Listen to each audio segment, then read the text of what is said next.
Hello, welcome to the Wiscard of Oz. I'm Marcus. And I'm Sophia. Hey, Sophia, how's it going today? Good, Marcus. How are you? I'm good. I'm happy that summer classes are over. Yes. Yeah, it's relieving to say the hmm least. Yeah. And How did you think that they compared to the usual semester classes? I think it's hard to get a fair assessment on them because we did have a different professor for one of them. And I don't know what it's like to have him during the regular semester. hmm Um, but overall, it felt harder, I think, just because it was so quick. And I don't know if I ingested all the information at least as well So, as I wanted to. yeah, because it was very quick and it felt kind of rushed, at least for one of our classes, because there was a lot of material to get through. Right. So that was part of it. For me, I thought preferred this format better, and it might just be that I didn't have as much going on. Like I didn't have the jobs going on and stuff. You still had your Right. GA, but I didn't have either of Yeah. those. So I felt like I had more time to devote to the classes, and I liked having only two classes to focus on instead of the usual four. Right. Yeah, Right. yeah. I think it But was nice to have the two, but it's a lot. hmm yeah, it is. It was a lot of work crunched into a little amount of time. It's had the same flow as a regular semester though. Kind of easy on in the beginning, and then as we got to the last, well, I want to say 2 weeks, it was just like assignment after assignment after assignment. Like I feel like I didn't stop for weeks. Yeah, it was like the same thing except crunched up into a shorter amount of time. Yeah. Yeah, just made more awful. hmm So I realized that we never explained the title of the podcast, and some people might not get what we mean by it. So I'm going to explain that. So the podcast is called The Wiscard of Oz Adventures in School Psychology. So one of the tests, the cognitive assessments that we learn to administer in our first semester is called the WISC, which stands for the Wechsler Intelligence Scales for Children. And so that was the school psychology pun that we wanted to work into the title. And then we also wanted to incorporate Oswego into it somehow because we're in the SUNY Oswego program. And one of the nicknames for Oswego was Oz. So that's how we came up with Wiscard of Oz. I thought it was pretty clever. I think it was pretty good. I was a big fan of whiskey business. Yeah. I think I always will be, but Yeah. it missed that Oswego component. True. hmm So before we start talking to our guests, we wanted to do a little introduction for them. And we wanted them to kind of mirror part of our reports and one of the sections that we do for them. So the beginning of like I don't want to say most, I guess all reports should have a background section within the first page or so. Um, and at least in mine, I do a parent and a child interview, and then you gather as much information as possible, whether it's academics, behaviors, sports, and extracurriculars, things that they're good at. And that's the big emphasis in your background section is that you want to really emphasize what the kid is good at because a lot of times when you're assessing a child, there are some perceived weaknesses. So you want to emphasize that the kid does have strengths and there are things that they are definitely good at. That's not all just bad stuff, but you do also want to note their weaknesses as well as their strengths. So you hmm just want to take the background section as an opportunity to get a full picture of the kid before you look just at their cognitive and achievement abilities. hmm Yeah. And I think it was Dr. Grudo who explained it as we're kind of like trying to tell the story of the kid with Yeah, our evaluations. right. So we obviously don't have as comprehensive of an evaluation of our guests as we do of our kids, but we wanted to do kind of an introduction for our guests that uh, was similar to that section. So we've got two guests this week. Our first guest name is Jared Cuccinata. Jared Cuccinata is going into his third year of the School Psychology Master's Program, and he is a fellow with the School Psychology Department. He grew up in Manlius, New York, and graduated from the Fayetteville Manlius School District. Jared has spent most of his adult life in Syracuse and Boston, and he now lives in Syracuse. By working in the Syracuse City School District, Jared is following in the footsteps of his mother and grandmother, who were teachers in that same district. In exciting news, Jared recently got married. In his free time, Jared enjoys hiking in the Adirondacks, taking care of his plants and his garden, and watching the trashiest reality TV. He told us that his biggest strength is probably counseling. Jared loves being able to have conversations with his students, and he thinks that the challenging students are the most fun to work with. He has been described as loyal, determined, and fun-loving. And then our other guest this week is Nathaniel Kronk. Nathaniel Kronk is going into his third year of the School Psychology Master's Program, and he is also a fellow with the School Psychology Department. He grew up in the Altmar Parish Williamstown School District, and he now lives in West Monroe, New York. Nate is getting married in less than a month. In his free time, he likes to exercise, watch TV, and play Magic the Gathering. One of Nate's strengths is that he has a strong work ethic. He has been described as compassionate, goofy, and competitive. So those are our guests, and I'm really excited to talk to them and have a good conversation with them.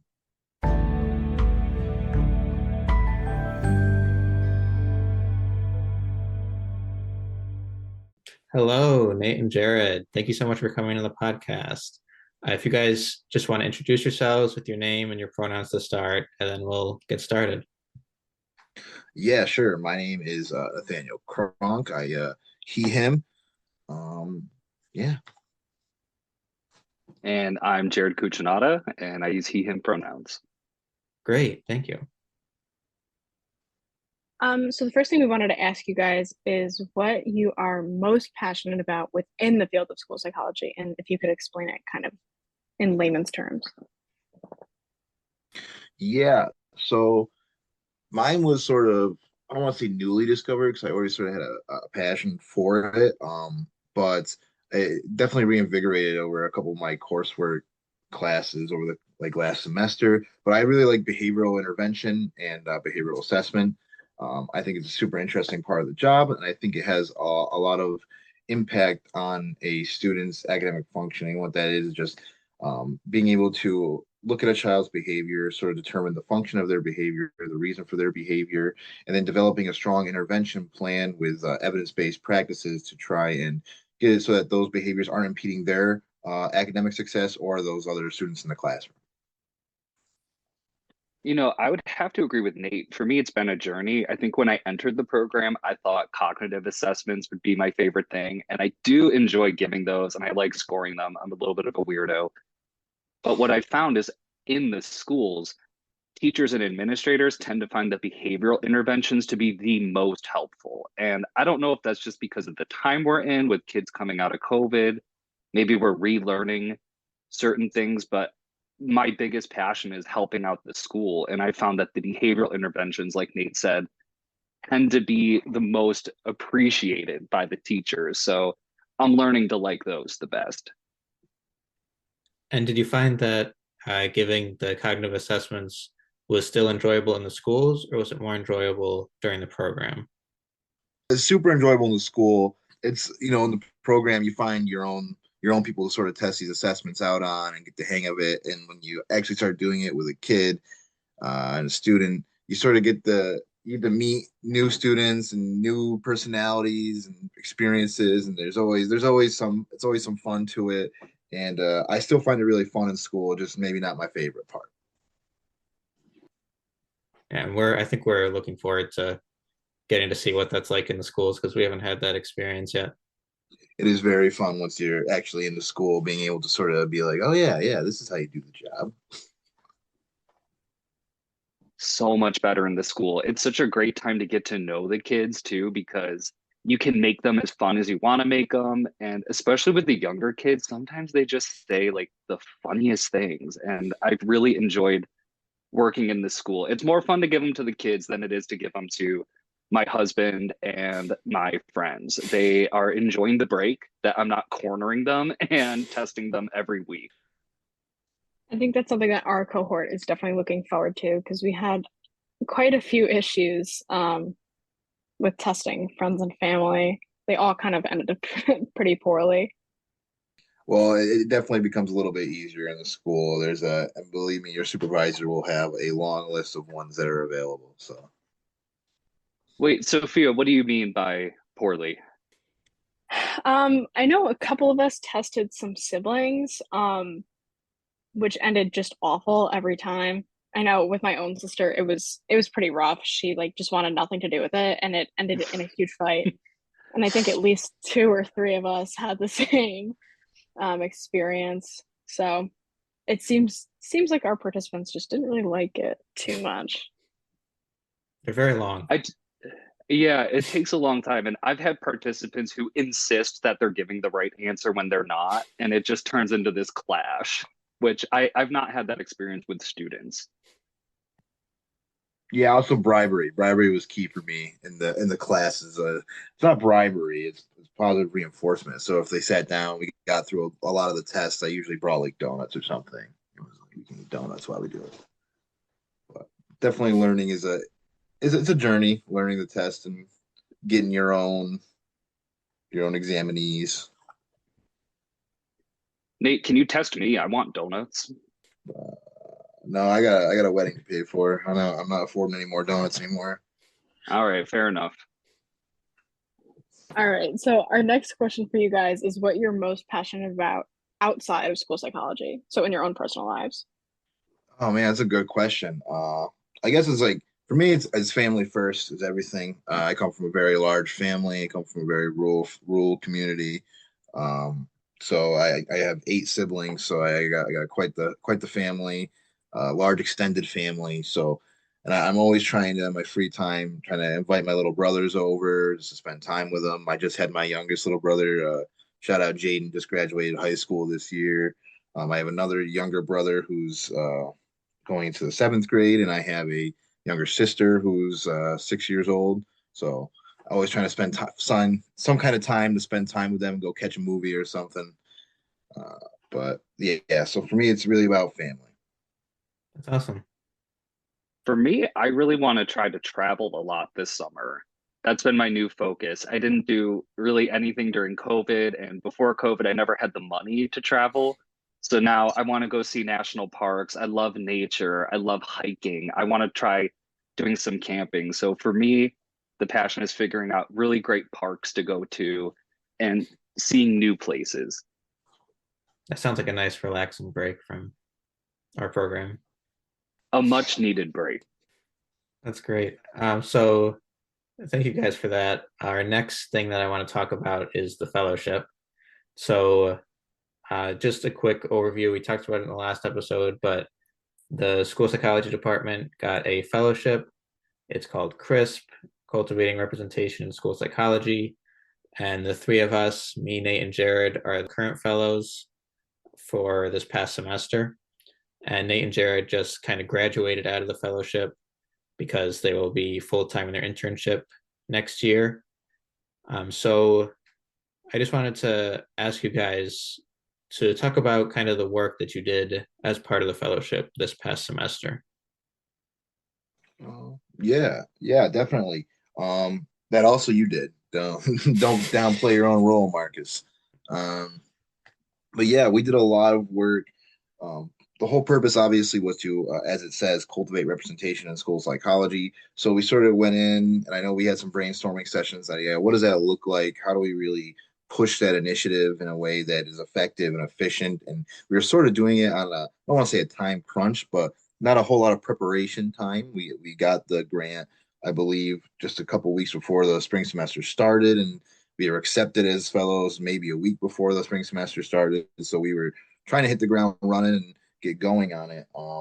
So for us, like one of the big things I think we highlighted was we want to get the information out there. We want people to know from those populations that don't make up a lot of the field of school psychology. So those are racial minorities and or males. Um, that this fellowship is out there, and that if they were to apply here, this is a wonderful opportunity. I mean, everyone we reached out to was always talking about how great of an opportunity it was. So I feel like getting the information out there was one of the big priorities. So for a while, we sort of focused on that. Then we also wanted to focus on retention of those same people here. And I know Jared did a lot of research about retention, and I also helped out a little bit too. But in terms of and not only in psychology fields, but just in generally graduate schools and sort of what that could sort of look like. And I think that's what led us to developing this sort of mentorship program that where we're hoping to pilot here in the fall. And yeah, if you want to talk a little bit about that, Jared, sort of what you found in some of your research and what our plans were for that mentorship program. Right. Well, one of the biggest problems that the field of school psychology is facing is that there's a shortage of people entering the field.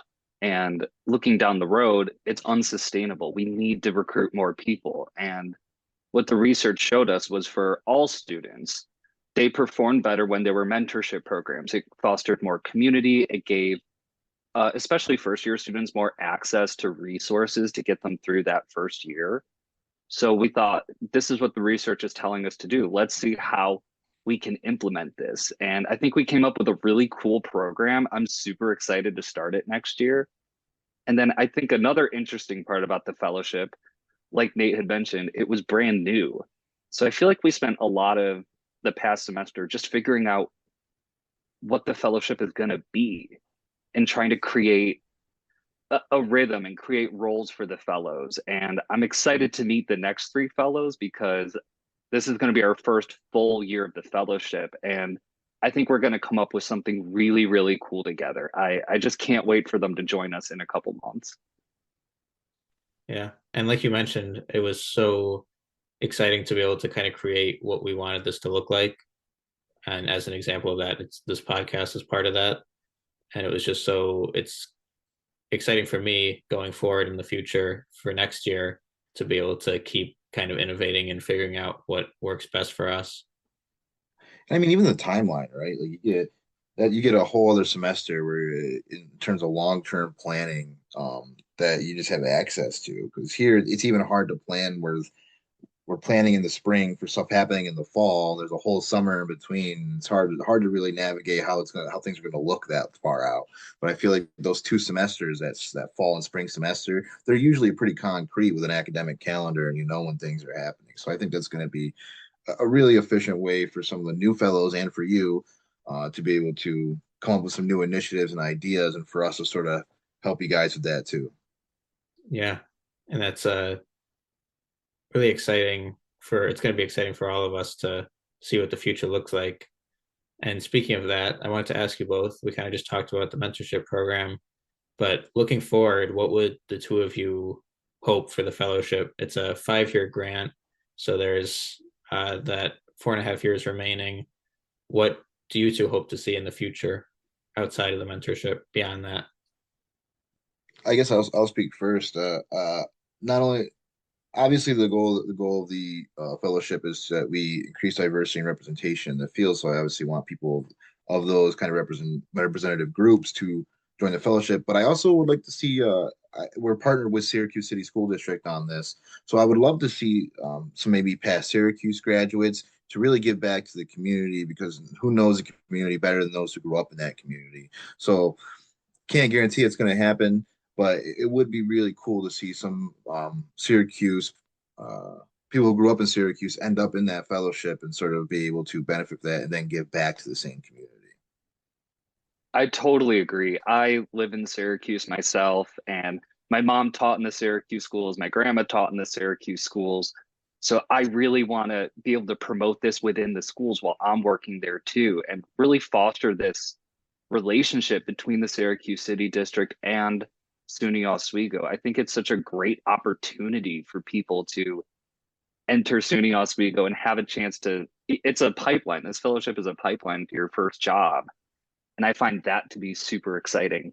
I also want to mention that I thought the fellowship was a great professional growth experience. It pushed me to do things that I wouldn't have done otherwise. I got to present at colleges. That's something I wouldn't have done without the fellowship. And I was so nervous before I did it, but I'm so happy I did it because I felt like I grew as a professional, and it allowed me to be creative, and it created so many opportunities to grow.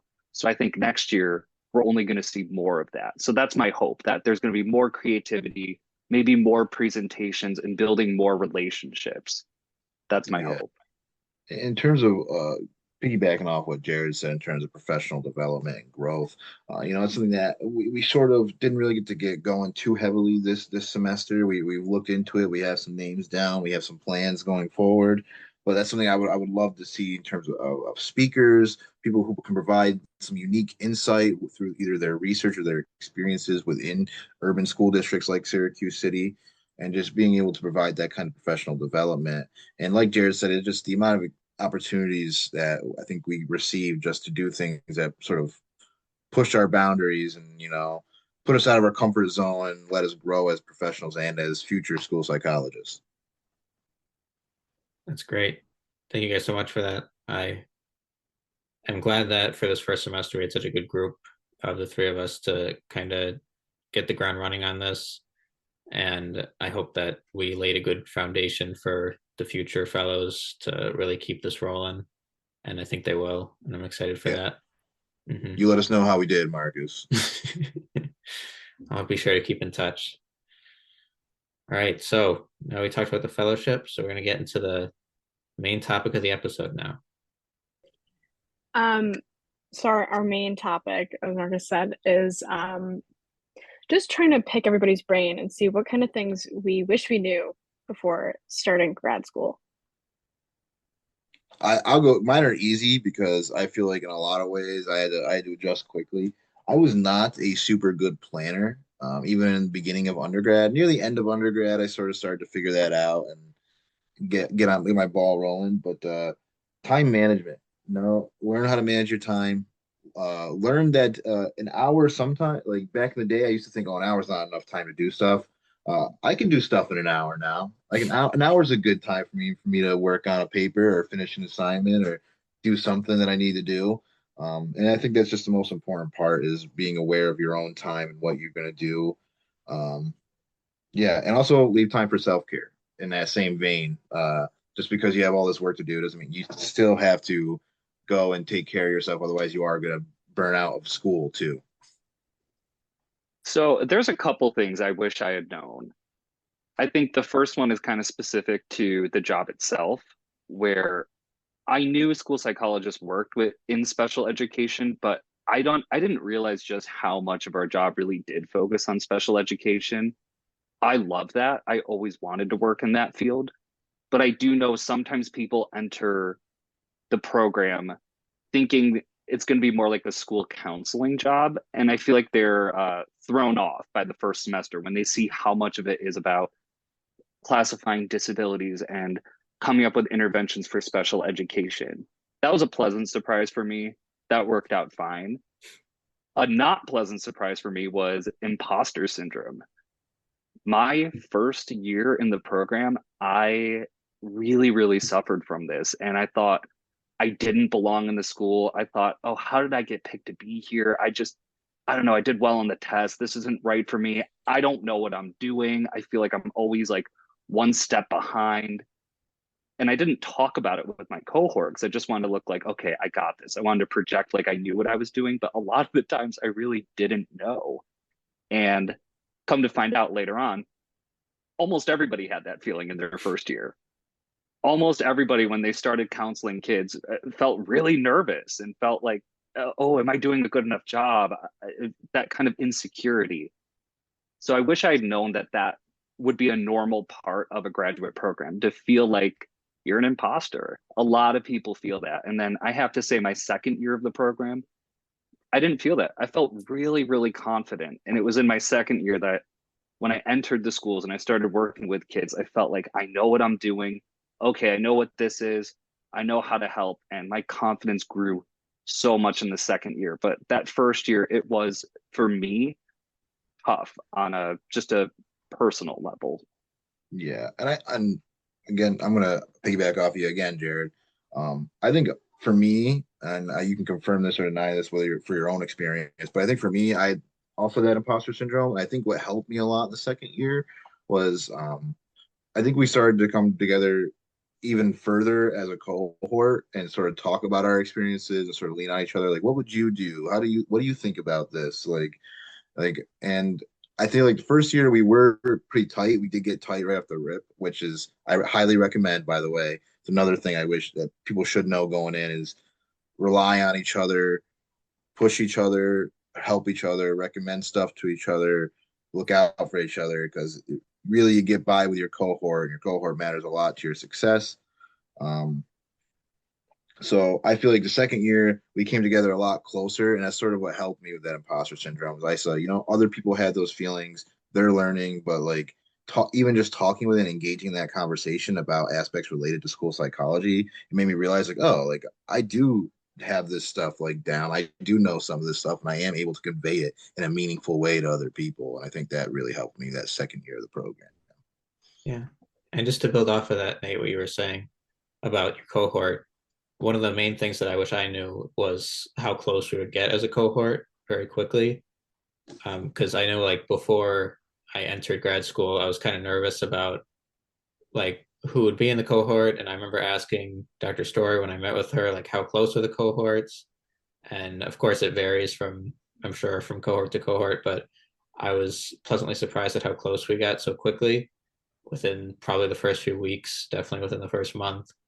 Most of us were pretty close, and that helps us a lot with our assignments and testing and everything, and just getting through the stresses of the program. As long as you have each other to rely on and to ask questions and to kind of lean on for emotional support, that's such an important part of staying in the program and getting through. But also, I wish I knew how it kind of takes effort to establish those relationships and maintain those relationships on all ends. And I just hope that incoming grad students are willing to make those connections and are willing to keep those connections up, because those are the things that will help you in the long term and that will make grad school a lot more enjoyable for you. I think going off of that, you also have to be comfortable being uncomfortable when you come in.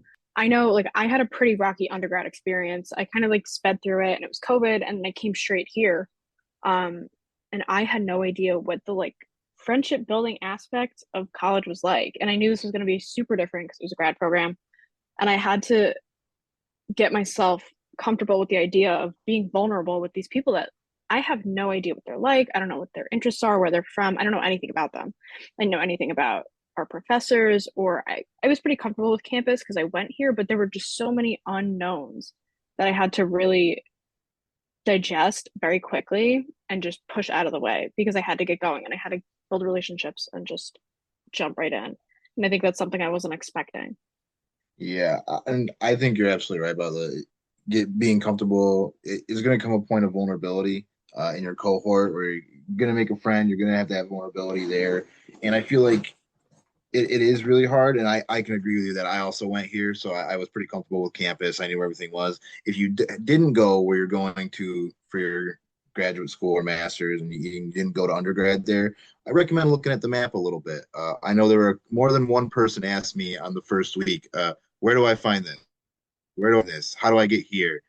And so definitely small note, but check out the map a little bit if you're not familiar with the campus. But I think that vulnerability is super important because school psychology is a vulnerable field. A lot of these kids are really struggling that we work with. A lot of students, they're struggling to meet either academic expectations or they're struggling to reach their full potentials for whatever reason that might be affecting them.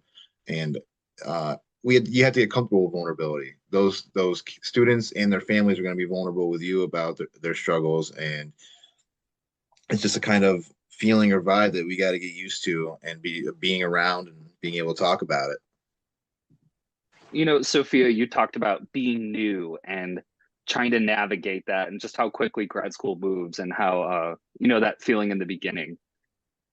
I would recommend to anyone who's starting a graduate program, lean on your professors. When I was an undergraduate student, I never went to office hours. I would go to class and then I would leave. That was it.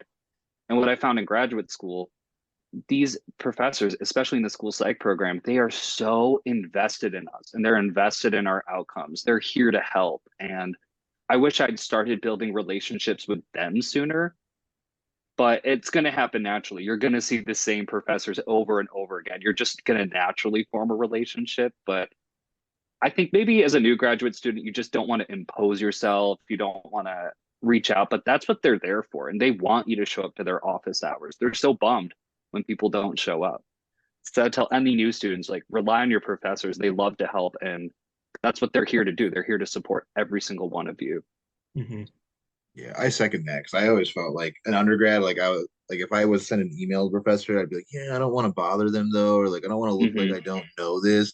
And now, like obviously, I feel like that I have any question, I'm like, all right, I'm gonna just email story really quick, and usually get an answer pretty quickly. And I think it's important to understand that they know you're gonna have a lot of questions because it's a lot of new stuff. So it's important to reach out, not be afraid to be like, I don't know this. Can you help me? Mm-hmm.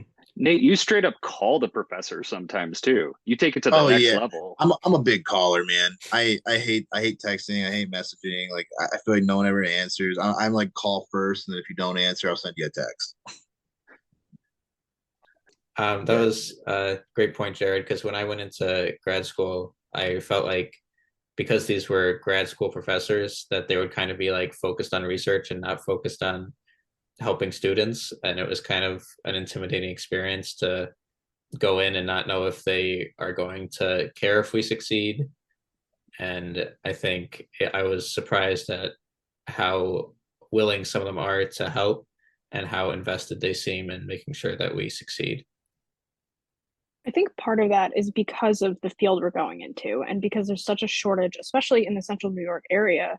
Like, all our professors want us to do is succeed and to be these like wealth of knowledge that go out into the world and help these kids. Like, I think it's just important to them that they're giving us as much support and background and thought-provoking information really that they can, so that we're going and processing it and bringing it to other people and just spreading all this information. They're kind of like a vessel. Mm-hmm. Yeah, and I think on that note too, because there's so many professors that have a little bit different takes or opinions on certain things regarding the field. I think another thing I would, I guess, is go to any graduate program, but specifically school psychology programs. I think going into it should know that like you don't have to be exactly what your professors are be. You will eventually develop your own professional identity as a school psychologist. It's important to just take what they know and sort of process that in your own lens of what you want to be as a school psychologist. Yes, it's very true. We have such a variety of professors that all will impart different things in us. And I think that's a good thing that we have a lot of different perspectives to take in and apply to our own practice. Absolutely. And as you guys go into practicum and your full year school psych practicum, you guys will see, well, maybe this professor said this way, but I think in the school that I'm in, or I think the way I'm going to do it is like this. And you'll see that things will work for you and things won't. And it's more about just going through the experience and learning from it. Yeah. I think it's kind of an empowering field in some ways, in that we're kind of given freedom, sometimes depending on our district, but most of the time given freedom to figure out what we want to make the job and what kind of values we want to impart in our work. And I think that's an empowering experience. You know, Marcus, you're talking about that freedom, and it just got me thinking about how the reason we do get a lot of freedom on the job is that a lot of times we're alone in a school. It's not uncommon for a school psychologist to be the only one in a building. And I'd say this connects back to what we were saying earlier about fostering a community. Like, you're going to want to foster relationships with your cohort, because when you go to a school and you're alone, you're going to want to know the other school psychs in the area. And that's how we create community with each other. We're not always in the same space, but it's through those relationships. And we're going to be seeing each other down the road. If you guys are school psychs in the central New York area, like, we're going to be crossing paths for years to come. It's not just grad school.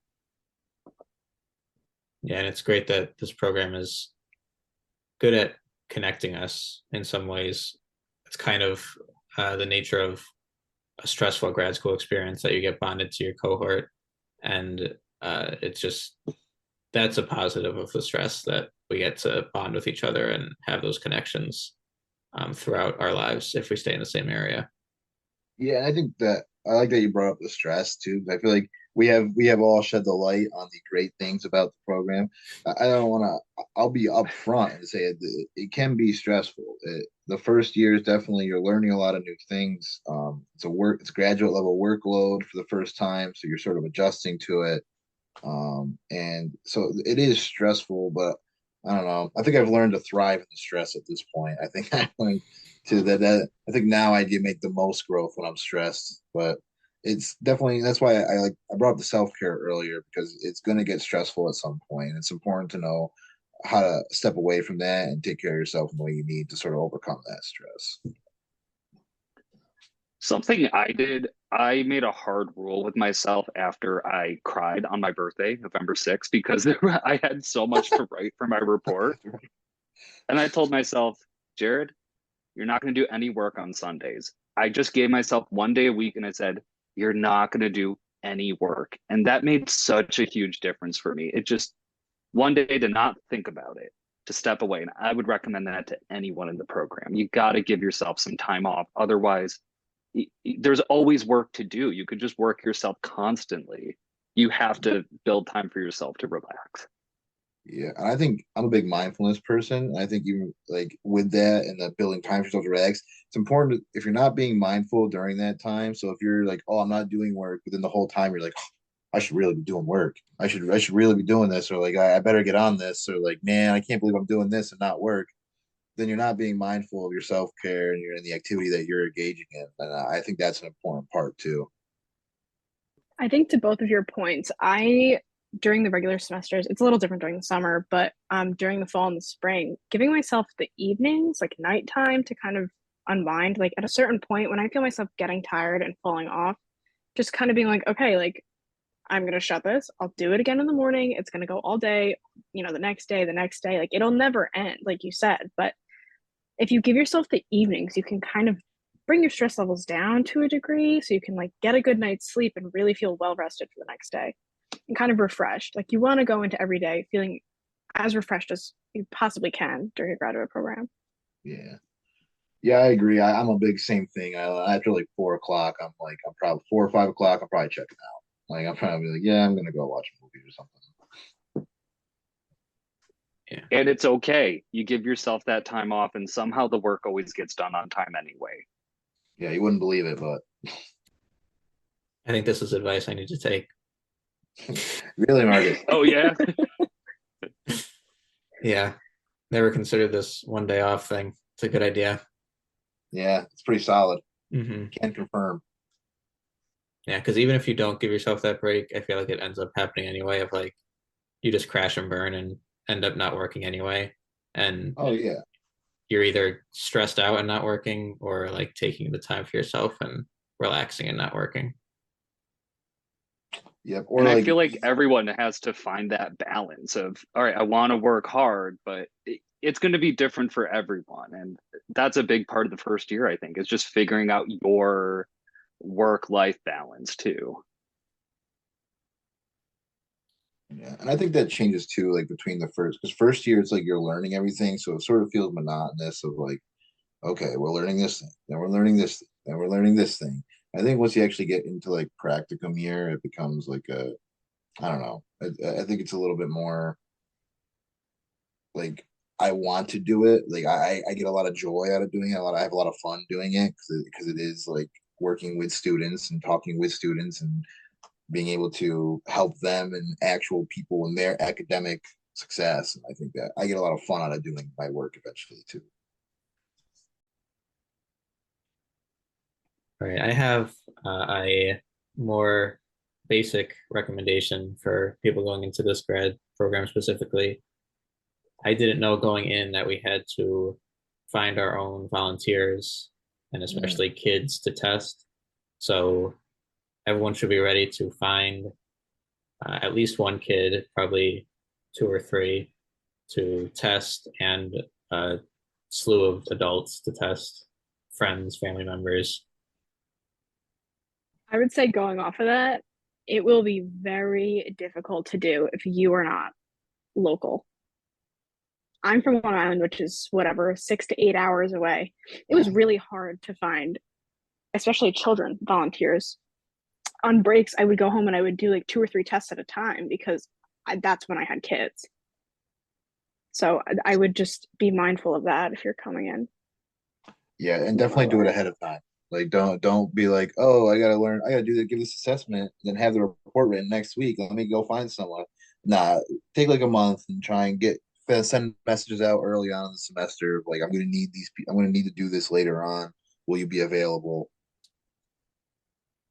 Yeah, for most classes, I feel like you can get away with doing stuff the week that it's due. When it comes to the class we're all talking about with testing and writing reports, I would recommend for all the new students, get started on that as early as possible. It's going to help you out so much in the long run. And hopefully, as mentors, we'll be able to help first year students with that, finding people to test. I have some ideas in mind. My sister always said that she's willing to volunteer her children to be tested. We'll find out how serious she is about that. I'm sure that would be much appreciated by the incoming first years.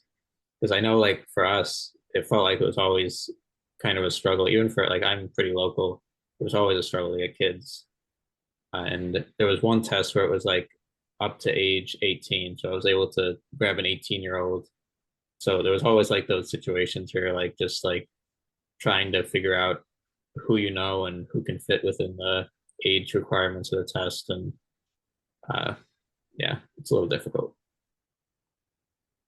It's challenging, but I also thought it was so much fun giving the tests and practicing it because didn't you guys, I don't know about your experience, I'm curious, but in undergrad, I felt like we talked a lot about psychology. I was a psychology undergrad, but we didn't really practice it. We didn't really do anything. And now in graduate school, it's like, oh, we're giving the assessments, we're practicing counseling, we're actually doing psychology. And that to me was so exciting. So, yes, there was stress finding people to test, but it's so rewarding and it's so much more interesting than just reading about a test.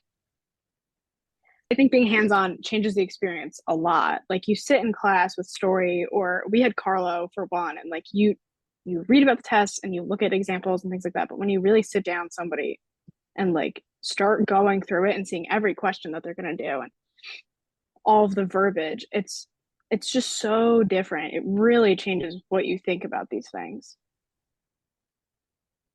And it's a great experience to get to know your volunteers better in some cases, like with the background interview that I talked about last episode. It's just such a fun experience if you are testing people you know.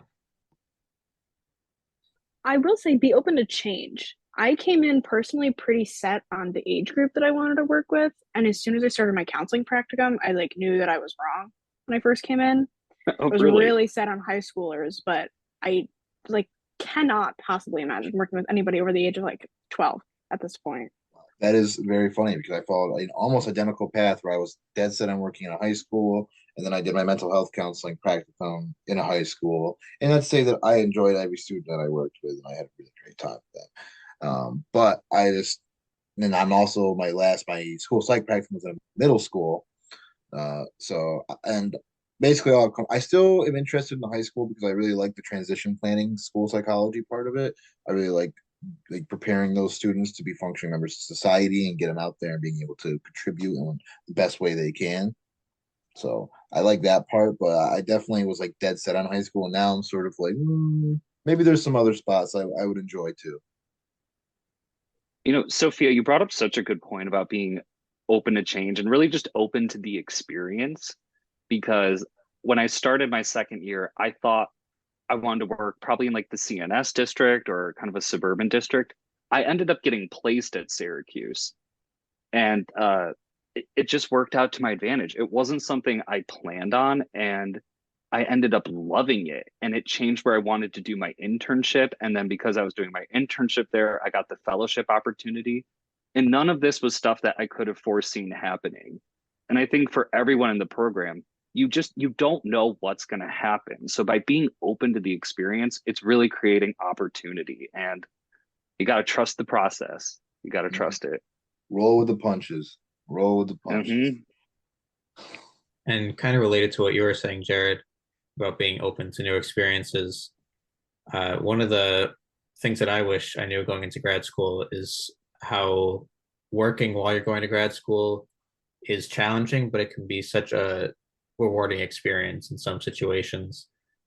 When I went in, I wanted a graduate assistantship, so I just kind of applied to as many as I could find and just like applied to all of them so I could get one of them. And I ended up being the GA for the tutoring center on campus. And that was one of the best experiences of my first semester. And it was one of the things that really kept me going and kept me passionate about being here. And it's important to have that variety of experiences. And that's something that obviously I didn't go to grad school anticipating, but it's been one of the best experiences that I've had here. I will say, bouncing off of that, because Marcus was the GA there, that I was spending a lot of time there the first semester, and I ended up being a tutor in the spring semester. And it is a really, actually, it's a nice insight as to how people learn. I feel like it gives you this special idea, like closer to how a teacher would see a student. I guess not really the same, but fairly similar. You can see how they work through things, and it's just a nice add-on to our program. I feel like it really made a difference in my own learning. Yeah. I feel like even at that level, like Story kept telling it to us a lot. And she was like, don't just sit in the school psych office during your practicum. Like go into the classroom, sit in on classes, help with students in classrooms if you can.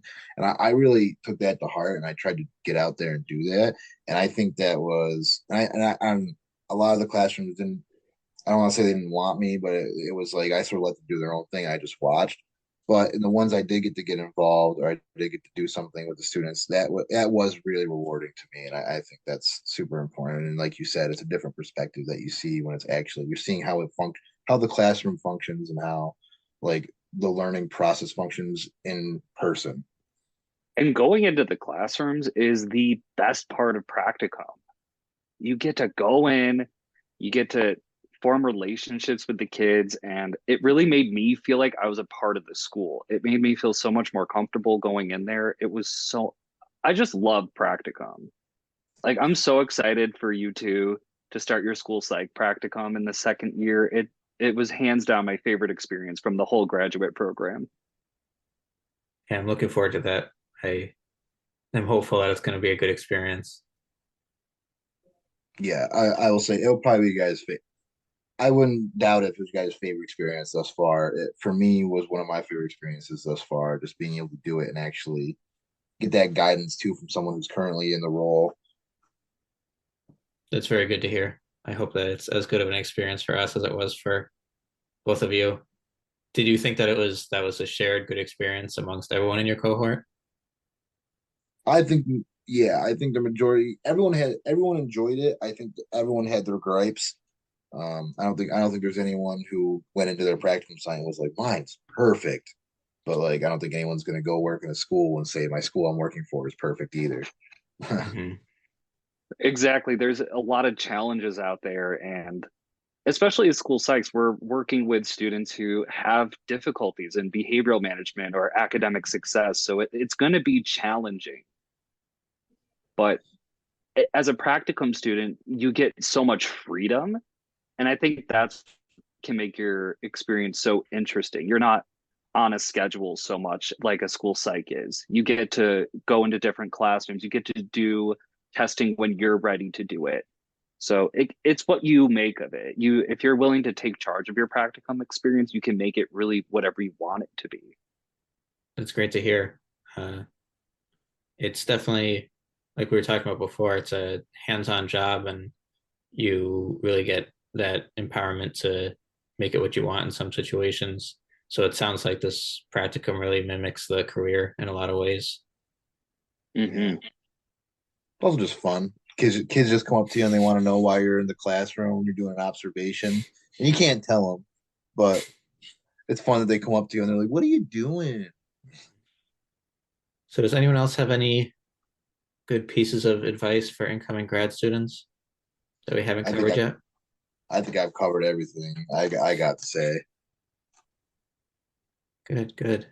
Well, we had a lot of great pieces of advice, and I hope that the incoming grad students will be able to hear this and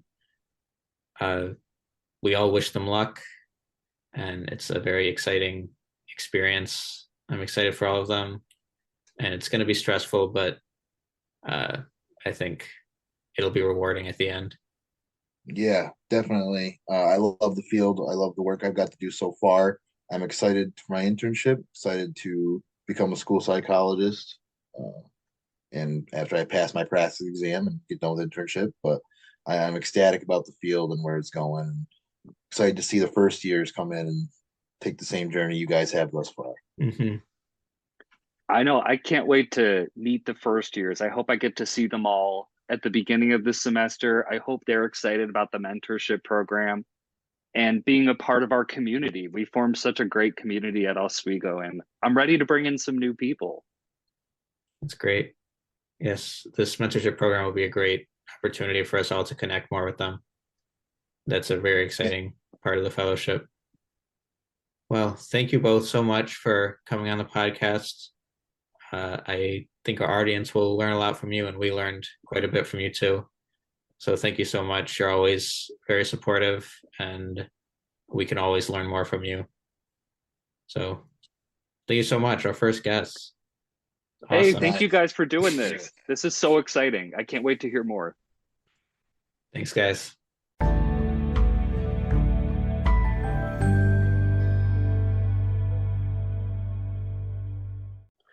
Well, thank you, Nate and Jared, for being our first guests.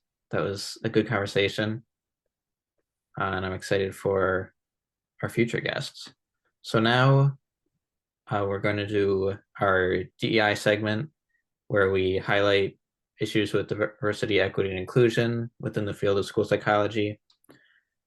So a couple weeks ago at this point was Juneteenth. And I just want to talk about why race might be important to us as school psychologists and how it applies to the field. So the National Association of School Psychologists, or NASP, as I'll be referring to it, put out a position statement a few years ago, mostly in response to police brutality that had been going on. And one of the sentences that I picked out was, "We have an ethical responsibility to engage in social justice and anti-racist action."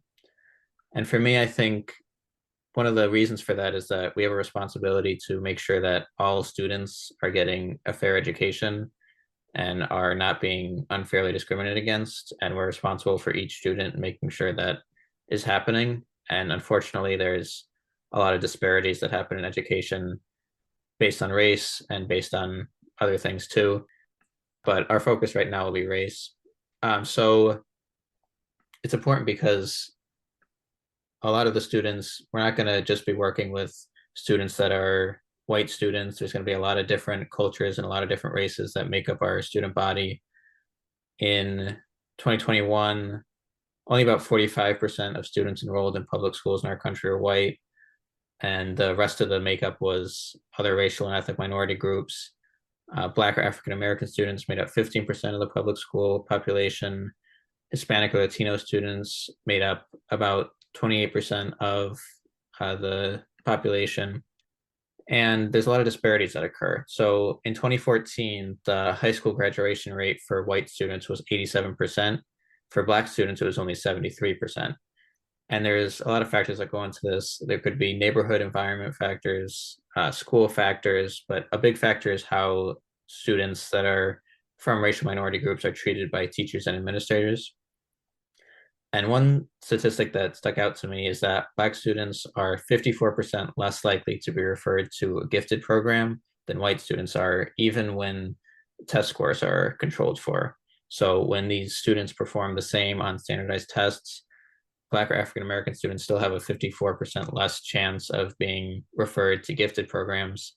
So they're not being recognized fully for their abilities and their potential. And then another big problem we see is discipline.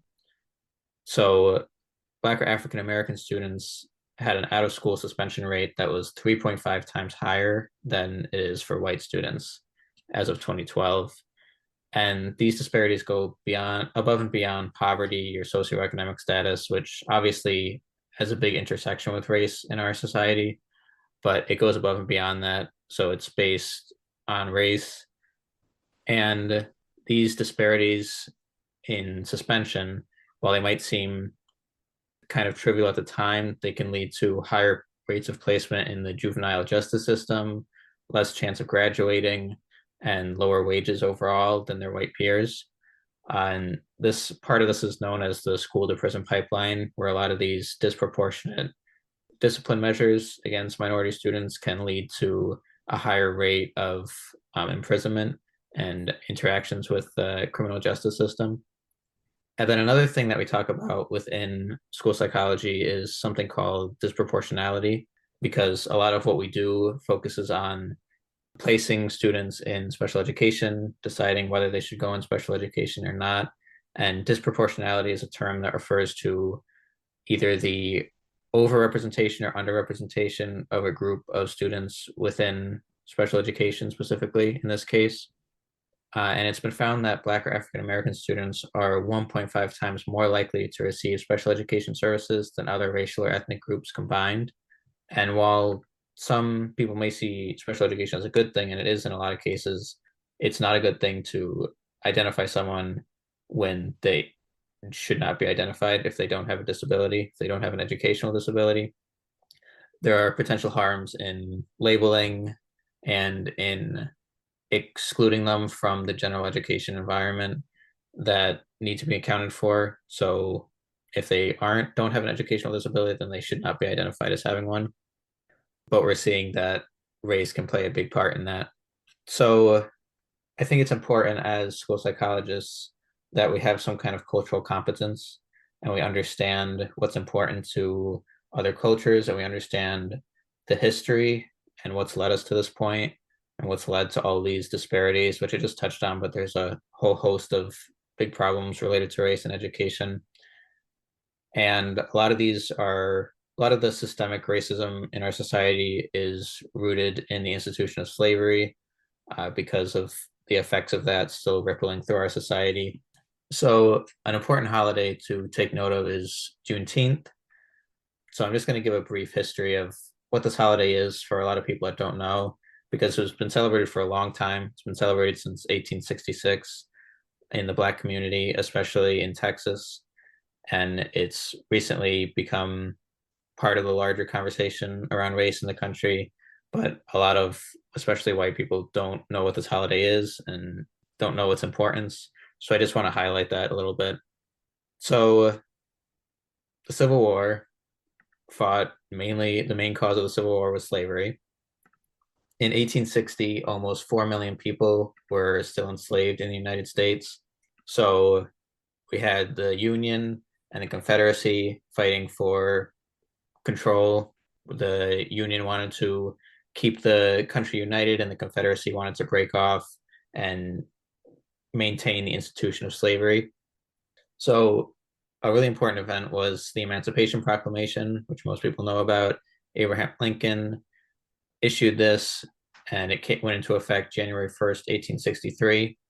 And it declared that all enslaved people in the Confederacy were to be freed. So this did not apply to people that were still enslaved within the Union states, which included border states that still supported the institution of slavery. But the enslaved people in the Confederate states were supposed to be freed. Obviously, since the Union were still fighting for control, that didn't mean a whole lot immediately, but it did mean that when Union troops took control of an area, that those enslaved people could be free and could join the military, and they were a big part of the Union's victory.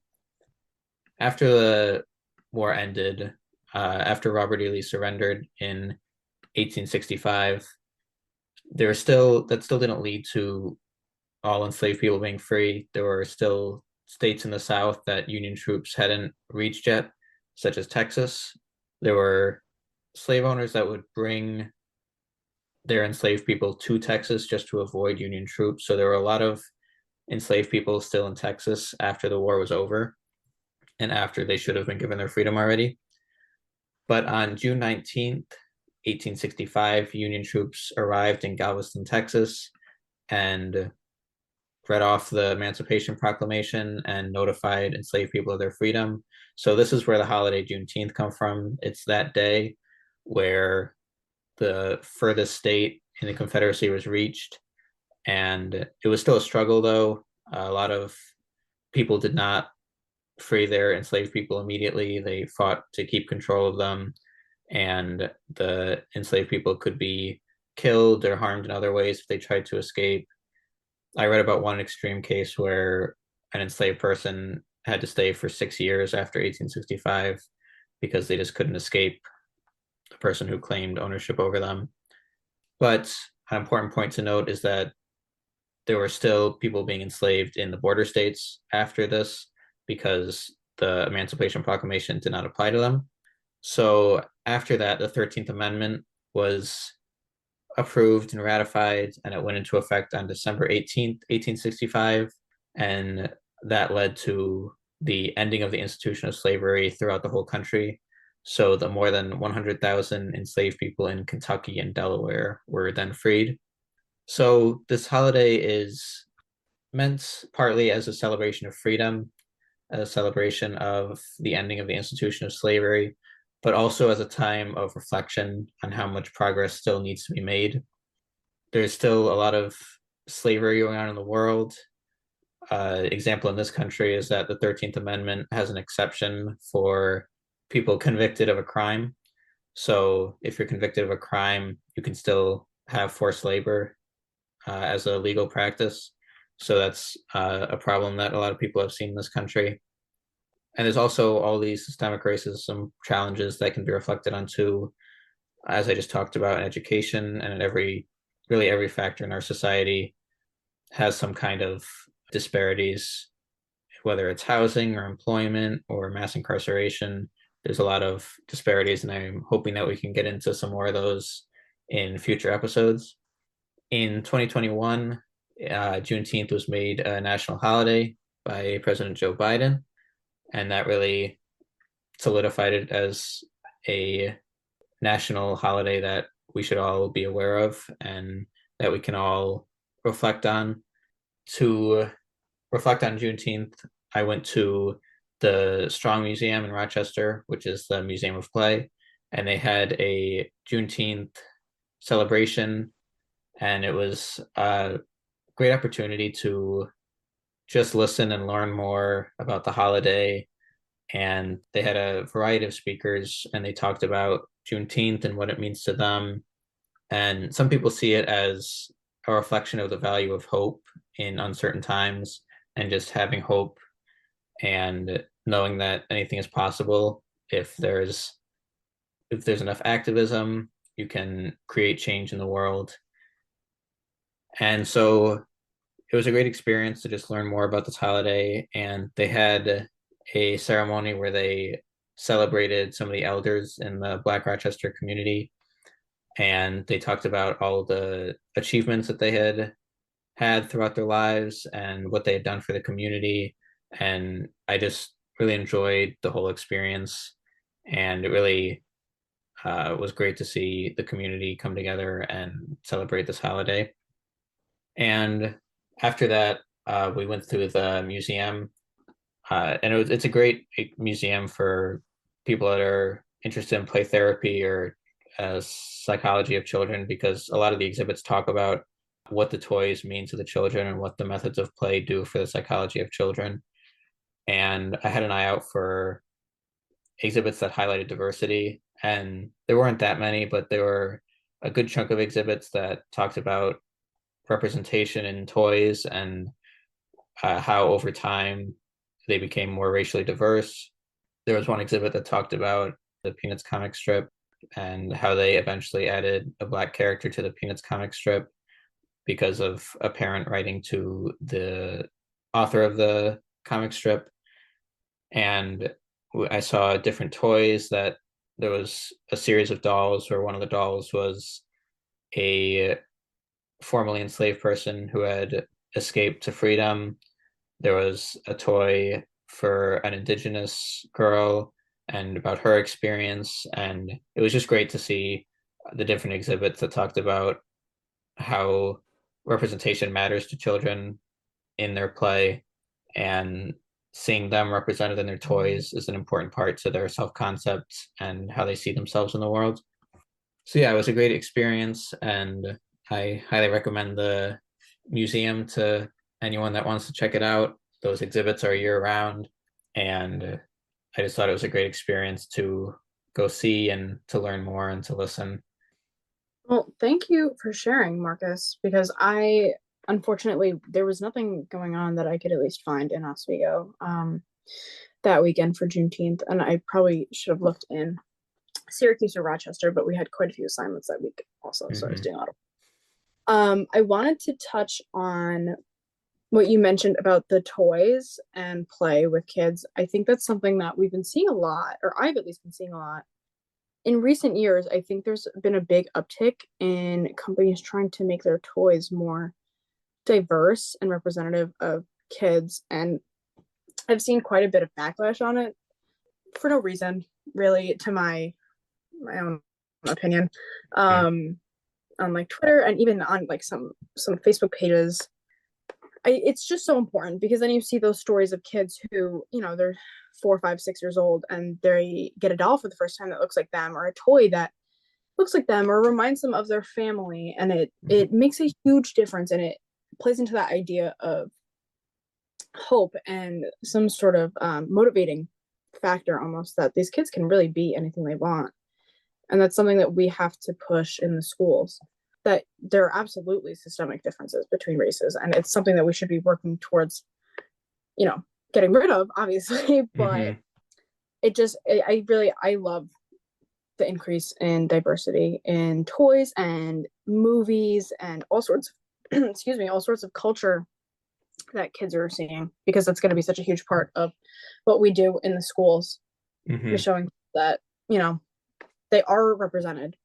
Maybe you have to look pretty far, but they are represented somewhere. And it'd be interesting to talk to the people in our cohort who are interested in play therapy and how this could factor into some of that.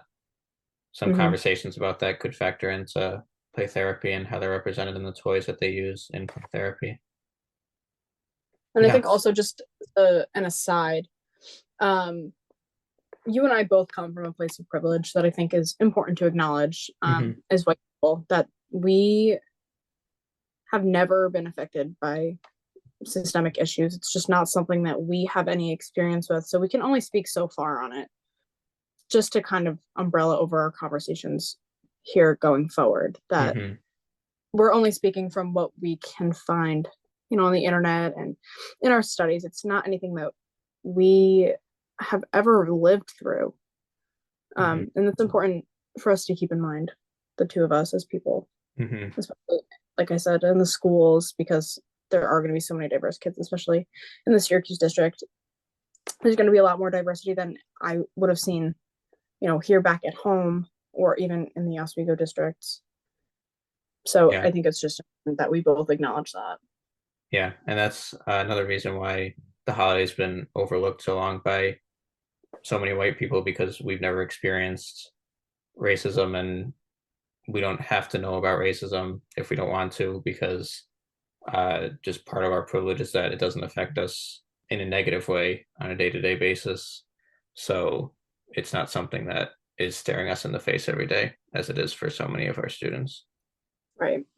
And I think it's really part of why it takes so long to see systemic change, because there's so many white people in positions of power that just don't see the issues that are occurring. And I think that was not great, obviously it was hard to watch in 2020, but when there was so much social unrest, I think it was good. I think it opened a lot of people's eyes. I know it opened my eyes to the reality that people live every day, that I will never know. I will never live what they have lived and what they continue to live. And so it's definitely good to start the education young with kids. Yeah. Well, I think the holiday was a good point of reflection for us, and I hope that we can continue these conversations in future episodes as we go through different topics that relate to diversity, equity, and inclusion. So next week, we will have one of our main professors, Dr. Michelle Story, as a guest, and I'm excited it's our first professor as a guest, and she definitely has a lot of experience and a lot of interesting insights that we can learn from. I'm excited to talk to her. Yeah, she's definitely very insightful, and she's worked in the central New York area for, I want to say, she said maybe 20 or so years. Have some good insight. I think she's doing research in one of the districts right now too. So Yeah. I'm very excited to have her. All right, well, thank you all for listening, and stay tuned next week for more Wiscard of Oz Adventures in School Psychology. Bye. Bye, everyone.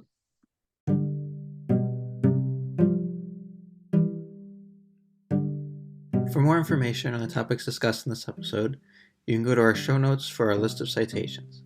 The statistics on disproportionality and discipline came from the National Association of School Psychologists' position statement on racial and ethnic disproportionality. The information surrounding disparities in graduation and gifted programs came from the American Psychological Association's article about inequality at school. The statistics on the demographics of public schools came from the National Center for Education Statistics. The statistics on the number of enslaved people in the country before the Civil War came from the Library of Congress. The information about Juneteenth came from the National Museum of African American History and Culture, as well as an article written by Henry Louis Gates Jr. on PBS's website. The information about the 13th Amendment and enslaved people in the border states came from National Geographic.